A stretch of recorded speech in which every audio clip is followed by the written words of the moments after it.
Hello साथियों, YouTube channel smart study with Kavya में बहुत बहुत स्वागत है। आई होप मैंने जो आपको डे 13 में पढ़ाया था वो आपको अच्छे से याद होगा। और मैं जो आपको डेली क्वेश्चंस करवा रही हूँ वो एग्ज़ाम में बहुत ज़्यादा बार पूछे जा चुके हैं और आगे भी आने की संभावना है, तो प्लीज़ इनको अच्छे से पढ़ना। और आज हम पढ़ेंगे आगे के इन 40 क्वेश्चन से आगे के क्वेश्चंस पढ़ेंगे। तो चलो स्टार्ट करते हैं आज का डे 14।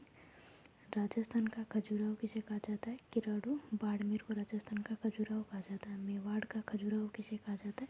जगत का अंबिका माता मंदिर जो उदयपुर में है उसको मेवाड़ का खजुराहो कहा जाता है। राजस्थान का हरिद्वार किसे कहा जाता है? मातृकुंडिया। चित्तौड़गढ़ को राजस्थान का हरिद्वार कहा जाता है। सब तीर्थों की नानी किसे कहा जाता है? देवयानी। जयपुर को सब तीर्थों की नानी कहा जाता है। सब तीर्थों का भांजा किसे कहा जाता है? मचकुंड। धौलपुर को सब तीर्थों का भांजा कहा जाता है। सब तीर्थों का मामा किसे कहा जाता है? पुष्कर। अजमेर को सब तीर्थों का मामा कहा जाता है। जोधपुर की नूरजहाँ किसे कहा जाता है? गुलाब राय। महाराणा विजय सिंह की पासवान को जोधपुर की नूरजहाँ कहा जाता है। राजस्थान का ताजमहल किसे कहा जाता है? जसवंत थड़ा को राजस्थान का ताजमहल कहा जाता है। राजस्थान का दूसरा ताजमहल किसे कहा जाता है? रायमलोद का थड़ा बीकानेर को राजस्थान का दूसरा ताजमहल कहा जाता है। शेखावाटी का ताजमहल किसे कहा जाता है? केतड़ी महल। झुंझुनू को शेखावाटी का ताजमहल कहा जाता है। कांठल का ताजमहल किसे कहा जाता है?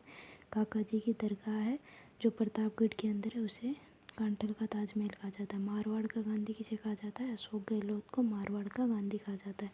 राजस्थान का गांधी किसे कहा जाता है? गोकुल भाई भट्ट को राजस्थान का गांधी कहा जाता है। राजस्थान का चाणक्य किसे कहा जाता है?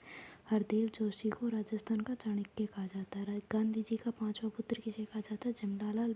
राजस्थान का चंद्रशेखर आज़ाद किसे कहा जाता है? जोरावर सिंह बारठ को चंद्रशेखर आज़ाद कहा जाता है। राजस्थान का मंगल पांडे किसे कहा जाता है? अमरचंद भाटिया को राजस्थान का मंगल पांडे कहा जाता है। राजस्थान का दधीची किसे कहा जाता है? अर्जुन लाल सेठी को राजस्थान का दधीची कहा जाता है। तो साथियों, आज का डे 14 यहीं पे कंप्लीट होता है और आई होप मैंने आपको जो 58 क्वेश्चंस करवाए हैं इम्पोर्टेंट, वो आपको अच्छे से समझ में आ गए होंगे।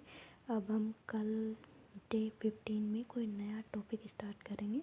आई होप मैंने आपको जो पढ़ाया वो आपको अच्छे से समझ में आएगा। और अगर मैंने जो आपको पढ़ाया वो समझ में आया तो प्लीज़ मेरे चैनल को सब्सक्राइब कीजिए और मेरे वीडियो को लाइक कीजिए। चलो मिलते हैं डे 15 में।